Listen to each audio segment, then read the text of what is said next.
Começo falando sobre a volta do ex-presidente Jair Bolsonaro. É o assunto do momento, do ponto de vista político. Não há como contestar isso. Até mesmo aqueles que não querem falar nisso são obrigados a falar, ainda que para fazer críticas, ainda que para atingir o ex-presidente de uma forma ou de outra. Muito bem. O presidente deve chegar amanhã ao ex-presidente, mas o presidente é sempre chamado, o ex-presidente é sempre chamado de presidente, seja ele quem for.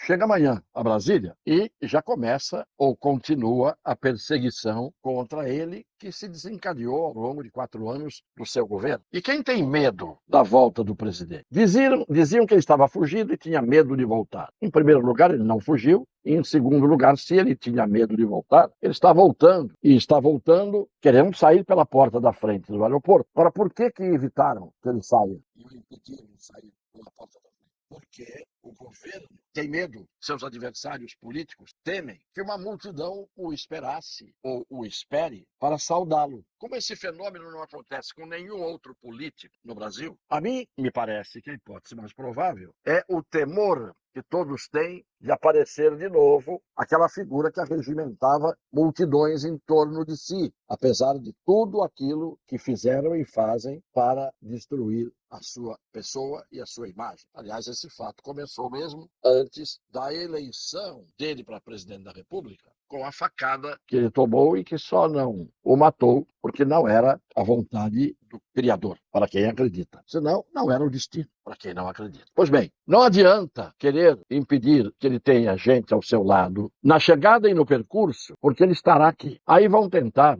fazer a segunda sessão de perseguição, que é, ele já está intimado para na quarta-feira dar explicações sobre as joias recebidas da sua viagem à Arábia Saudita. E podem esperar que provavelmente o ministro Moraes ressuscite desse estado catatônico, letárgico, em que ele se encontra, não agindo. Enquanto fatos em menos de 100 dias de governo do atual presidente vão se sucedendo.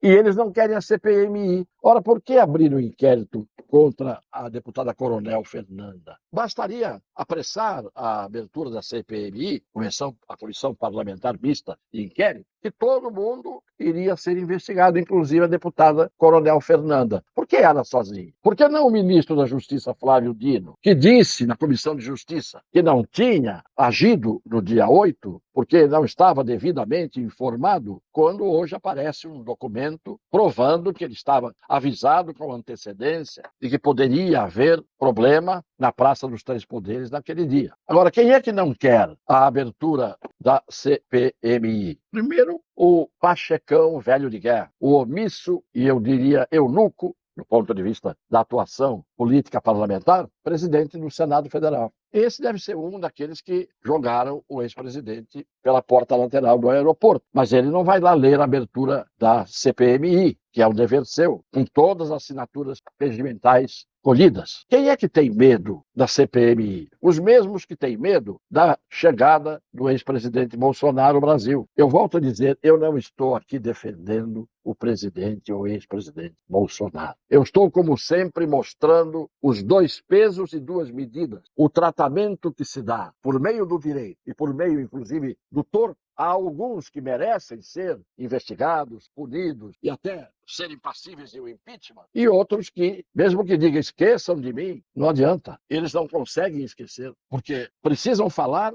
de quem estava fora 3 meses. Porque não tinham o que falar de quem estava aqui dentro quase 3 meses governando e fazendo as barbaridades vingativas, despropositadas que nós estamos assistindo. Isto é, a abertura do caminho que o presidente da República, Luiz Inácio da Silva, está dando para a passagem do senhor Geraldo Alckmin. Hoje todo mundo está falando nessa hipótese, de que o senhor Geraldo Alckmin pode vir a ser o presidente se houver o impeachment ou a desistência do senhor Lula. Pois bem, eu falei aqui nessas lives, é só pegar, está tudo publicado, lá atrás, quando cogitaram do senhor Geraldo Alckmin para vice-presidente, eu falei, isto é uma armação para, usando o presidente Lula de isca, abrir espaço, o sistema abre espaço para colocar lá aquele que nunca se elegeria, porque nunca se elegeu nas vezes em que concorreu à presidência, nunca se elegeria. Então precisaria haver o quê? Alguém que puxasse voto, leia-se Luiz Inácio, para alguém que não tem votos, mas que acaba exercendo o poder por interesse do sistema. O sistema sabe construir e sabe desconstruir, sabe edificar e sabe demolir. O sistema sabe implodir. Vejam que todo o tucanato que apareceu apoiando o petista já está hoje amaldiçoando o petista, mais depressa do que muita gente imaginava. Eu, que não tenho mais idade para me surpreender com o óbvio, com aquilo que é mais do que sabido, mais do que esperado, mais do que antevisto, para mim o que está acontecendo estava no meu script, no roteiro que eu tenho na minha mente. A experiência que a gente tem que ganhar na vida. Pode ser agora? Pode. Já entrou um pedido de impeachment agora contra o presidente Luiz Inácio. Outros poderão vir. O senhor Alckmin já está fazendo discursos e pronunciamentos como se o presidente eleito fosse ele. Ele já está tomando posições de antagonismo, de confronto com o presidente. E quem é que acreditava nessa história de que os dois seriam felizes para sempre? Como é que poderia alguém acreditar naquela união? Todo o discurso vingativo, raivoso da campanha do presidente, com promessas explícitas ou veladas de que iria exercer esse papel vingativo, tudo isso que aparecia naquele momento, tinha na plateia ao lado dele, do presidente, quando falava, o vice-presidente com um sorriso de pedra, que é a característica de quem não sabe sorrir nem chorar de verdade. Então, a verdade é a seguinte, nós estamos hoje vivendo no Brasil um momento complicado, como sempre. Mas eu não diria que é um momento de crise, porque o que está acontecendo estava tramado. Estava tramado. O que está atrapalhando um pouco é a volta do ex-presidente. Mas há uma coisa que é importante dizer. O que estava tramado não gera crise, porque o sistema é forte. O sistema é hegemônico.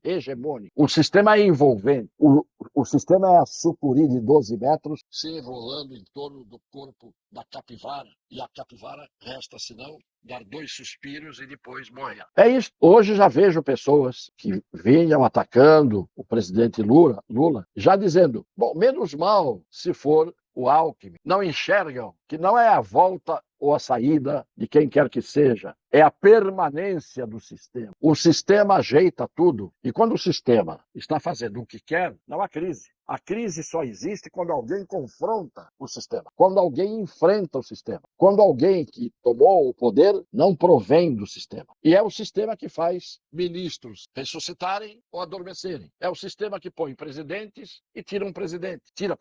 É o sistema que faz isso. E alguém dirá, mas quem é o sistema? O sistema é composto por todos aqueles que querem que tudo mude para não mudar nada. O sistema é aquele que quer que tudo permaneça como está, que volte o que havia de ruim, imperceptível quase, e que não venha nunca e não se imponha nunca aqueles que querem enfrentá-lo e mudarem a situação em que esse país está atolado quase que desde o seu descobrimento.